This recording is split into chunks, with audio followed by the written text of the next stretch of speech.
Setelah kemarin Kimples resmi mengusung RK Suswono di Jakarta, hari ini Mahkamah Konstitusi mengubah ambang batas pencalonan pilkada. Lalu kemudian bagaimana peta perpolitikan di pilkada usai Kimples terwujud dan juga aturan MK juga hari ini terbit. Benarkah PDIP dan juga Anies Baswedan masih berpeluang berlaga di Jakarta? Kita bahas sore hari ini bersama analis politik Universitas Al-Azhar, ada Ujang Komarudin. Kang Ujang, halo, selamat sore. Terima kasih sudah meluangkan waktu di rumah pilkada. Jadi kalau kita lihat RK Suswono ini kan juga sudah diusung oleh Kimples. Akhirnya Kimples terwujud di pilkada Jakarta. Apakah kemudian ini juga sinyal kuat RK Suswono akan leading di Jakarta, leading mutlak? Ya, kan begini, RK itu ketika digeser ke Jakarta dari Jawa Barat itu punya syarat, punya keinginan apa tidak melawan Anies gitu, mengeliminasi Anies, maka memborong partai itu menjadi sebuah keniscayaan. Jadi Kim Plus itu 12 partai ya skemanya adalah agar Anies tidak bisa berlayar. Dan memang yang terjadi seperti itu. Tetapi memang pasca keputusan MK hari ini ya Anies punya kesempatan untuk bisa berlayar. Nah, dalam konteks itu saya melihat apakah Ridwan Kamil dan Suswono itu akan leading? Saya meyakini iya ya. Apa indikatornya gitu? Paling tidak ada beberapa yang bisa saya baca. Pertama, didukung oleh banyak partai, koalisi super ya, koalisi gemoy atau koalisi gemuk. Dan ini kan membuat kekuatan atau mesin partai menjadi bergerak. Yang kedua, didukung juga oleh PKS yang mana kadernya adalah menjadi calon wakil gubernurnya RK. Nah, biasanya PKS itu kalau ada kadernya yang menjadi calon, kebetulan calon wakil gubernur, maka akan lebih kerja keras, akan lebih habis-habisan mati-matian untuk bisa menang. Nah, karena PKS itu kan partai pemenang juga di DKJ. Nah, yang ketiga saya melihat faktornya adalah yaitu didukung oleh kekuasaan, didukung oleh pemerintah. Kita tahu dan sama-sama tahu instrumen kekuasaan itu sangat powerful dalam konteks untuk bisa memenangkan kandidatnya atau dukungannya seperti itu. Nah, di saat yang sama yang keempat yang saya baca adalah ada kelemahan dari sisi Dharma Kun ya, pasangan independen. Apa kelemahannya? Hari ini yang mestinya mereka punya elektabilitas bagus, tinggi, tetapi yang terjadi adalah apa namanya minus Terganjal karena apa minusnya pencatutan. dari ya pencatutan nik itu membuat mereka juga apa mohon maaf tidak berdaya mendapatkan sentimen negatif dari warga Jakarta. Inilah sebenarnya yang dalam perspektif saya kubu Ridwan Kamil dan Siswono punya kans untuk bisa menang jika hanya melawan Dharma Kun seperti itu. Oke, kalau bisa terwujud di Jakarta, Kimples ini apakah juga nanti bisa terwujud di Pilgub Banten, kemudian juga di Jawa Barat dan juga di Jateng? Apakah berlanjut nih kerjasamanya, Kang Ujang? Ya, sebenarnya begini, Kim Plus ini sudah lebih dulu. Cuman namanya di tempat lain berbeda. Kalau di Sumut itu Kim apa namanya koalisi super. Koalisi Super, oke. Nah, itu kan iya sudah lebih dulu. Partai-partai sudah diborong oleh Bobby kan. Dan itu menyisakan PDIP. Cuma memang bedanya kalau di sana sebelum keputusan MK PDIP bisa berlayar, punya golden ticket, punya karpet merah untuk bisa mengusung sendiri. Beda lagi nanti Artinya ya. ya ada perlawanan dalam konteks itu.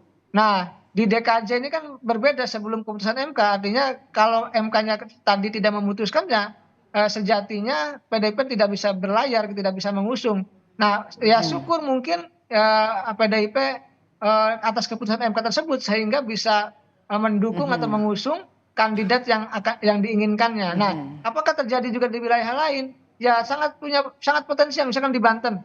Saya bahkan dapat kabar gitu sebelum Erlangga mundur pun bahwa di Banten itu skemanya Kim plus sama Kim koalisi super, koalisi gemuk itu. Dan apa namanya Airin saya lihat, saya baca, saya analisa Nggak tidak bakal akan maju. diusung. Ya, tidak akan berusung. Lihat saja apa yang saya Jadi sampaikan Golkar hari yang ngalah ini nih begitu. kalau di Banten ya? Ya, artinya PDIP juga sendirian. Tapi tadi tidak tahu karena kalau skema apa namanya skema MK ini ya pasca putusan MK ini apakah ada partai-partai di non parlemen bisa mengusung apa namanya kandidatnya sendiri kan? Ini kita tunggu. Tetapi dalam konteks Kim Plus itu akan solid karena mereka koalisi pemerintah ada ikatan dalam konteks di pemerintahannya itu. Lalu kita bicara soal Jawa Tengah juga kemungkinan akan sama. Lalu Ahmad Jawa Barat Lutfi. juga kemungkinan juga tidak. Kalau Jawa Barat itu kan ada PKB dengan PDIP bersatu. Nah, mungkin di situ dibebaskan di Jawa Barat. Artinya Kimnya minus PKB karena PKB sudah berkoalisi dengan PDIP. Oh, Lalu oke, oke. kita baca di Jawa Tengah kelihatannya mungkin akan Kim plus, di Jawa Timur juga kemungkinan akan Kim plus karena kita hanya menyisakan katakanlah PKB dengan eh, PDIP PDIP. atau PKB kan sudah sangat jelas, sudah sangat terang-terangan sekjennya mengatakan kami akan mengikuti Partai Gerindra ya. Kalau sudah seperti itu artinya ya di Jawa Timur pun punya potensi bahwa Kim plus akan memborong banyak partai begitu. Kim Plus ini akan mayoritas di beberapa daerah ya, di Jakarta, kemudian di Banten, di Jawa Barat, di Jawa Tengah, kecuali di Jawa Timur karena PKB dan PDIP ya. Kalau gitu kita lihat juga. Jawa Barat yang sudah berkoalisi antara PKB dengan PDIP.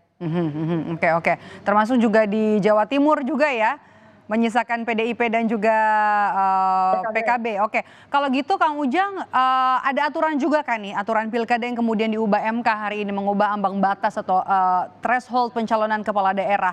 Apakah kemudian mengubah peta politik kemudian di pilkada serentak nanti? Ya pasti, lanskap politik pilkada akan berubah. Ya perubahannya bukan di Kimnya, Kim tetap akan solid. Tadi mereka Tapi di terikat luar Kim dengan justru ya? dakwanya. Di luar Kim akan bergairah lagi. Misalkan PDIP yang tadinya tidak punya harapan, sudah menyatakan ke teman-teman media katanya bahwa tidak bisa mengusung sendiri. Lalu partai-partai non parlemen juga tidak punya kandidat. Hari ini akan hidup. Mereka akan bergerak dinamis, mencari jalannya untuk mencari kandidat yang dianggap kuat. Oleh karena itu ya potensi Anies maju, potensi Ahok maju gitu ya, potensi kader-kader PDIP maju tuh punya kesempatan karena kalau kita lihat dari aturannya yang diputuskan MK, kalau kita bicara keputusan 7,5% di DKJ itu kan diambil dari daftar pemilih tetap, di mana kalau DPT, jumlah oke. penduduknya ya 6 juta hingga 12 juta, maka persyaratannya 7,5%. Nah, kita baca kalau PDIP mendapatkan 15 kursi di DPRD, maka kelihatannya kalau nggak salah ya hitungannya Bisa maju 14% lebih sendiri. itu. Ya, artinya bisa nyalon sendiri Oke. kalau mengikuti aturan dari MK. Begitu juga partai-partai non parlemen yang lain, yang mereka bisa mengusung sendiri asalkan memenuhi persyaratan yang digariskan oleh MK tersebut. Jadi menurut Anda putusan MK ini kemudian tidak berpengaruh terhadap solidnya Kim Plus, justru pada partai berpengaruhnya pada partai yang ada di luar Kim Plus. Kim Plus akan tetap solid dengan putusan ini artinya Ya, sudah terkunci. saya meyakini itu. Kim Plus tidak akan bubar karena mereka terikat dengan tadi kekuasaan. Kekuasaan itu mengikat. Di situ ada jabatan, ada kepentingan, ada apa namanya, ada ekonomi, ada bisnis, ada hukum, ada politik, baur menjadi satu dan itu kepentingan yang lebih besar dalam 5 tahun ke depan. Jadi saya melihatnya bukan nggak mungkin, artinya sulit juga Nasdem keluar gitu, PKB keluar, PKS juga keluar, tidak, semua mereka diikat oleh kepentingan yang sama, membangun pemerintahan dan tadi saling menguntungkan karena mendapatkan kekuasaan, mendapatkan jabatan, mendapatkan kursi menteri dan lain sebagainya. Itu yang membuat apa namanya mereka akan solid. Nah di saat yang sama mereka juga tidak akan membubarkan diri, takutlah misalkan suatu saat akan dikerjai kasus hukumnya dan lain sebagainya kan itu.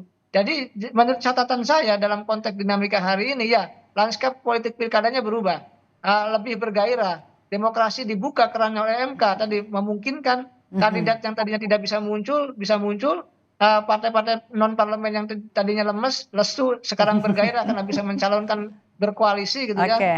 sesuai dengan nah tapi dalam konteks Kim saya meyakini mereka tetap solid begitu. Oke, tetap solid ya. Kemudian juga di sini hasil putusan MK adalah menegaskan usia calon kepala daerah minimal 30 tahun pada saat penetapan. Nah, ini jadi menarik lagi nih Kang Ujang. Apakah kemudian bursa pilkada di daerah ini juga akan terpengaruh? Kemudian juga bagaimana peluang Kaisang di pilkada setelah ada putusan ini?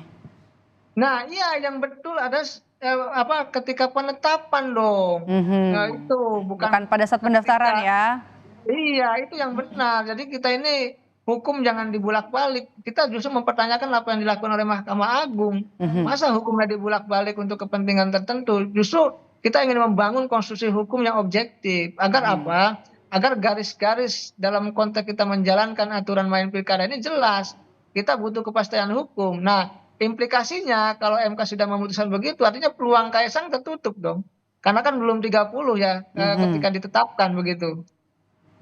Oke, kita tunggu nanti karena apakah kemudian akan memberikan angin segar putusan MK hari ini terhadap peluang dari Anies Baswedan dan juga memupus peluang dari putra bungsu Presiden Joko Widodo Kaisang Pangarep untuk maju di Pilkada serentak November tahun ini karena terhalang batas usia. Terima kasih sudah bergabung bersama kami pengamat politik dari Universitas Al-Azhar Indonesia, Ujang Komarudin. Saya selalu Kang Ujang. Amin, sama-sama Mbak Maido.